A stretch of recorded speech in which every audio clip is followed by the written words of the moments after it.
sekejap. So lepas dah tukar colour sport rim ni semua, rasa horsepower tambah sikit. Horsepower tambah ringan ke apa? Ringan sikit lah. Dia rasa macam buat motor idola.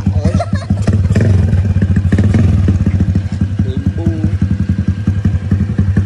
Solid lah, orang kata solid lah, motor solid lah. Ni kena cuci sikit, bagi kilat, on raya. On raya. Mau raya. Mau raya on.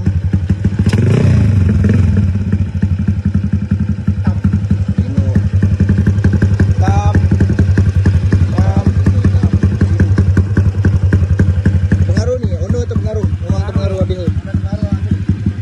Tayar baru. Tayar pun baru, terpengaruh betul lah. Tayar untuk cengkaman yang lebih baik. Cengkaman ya.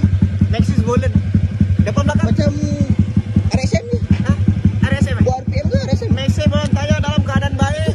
Brake berfungsi. Side mirror tak ada. Tambah horsepower. Memang. Minyak suku. Kena isi. Flat depan tak ada. Depan tak ada. Memang motor gasing lah.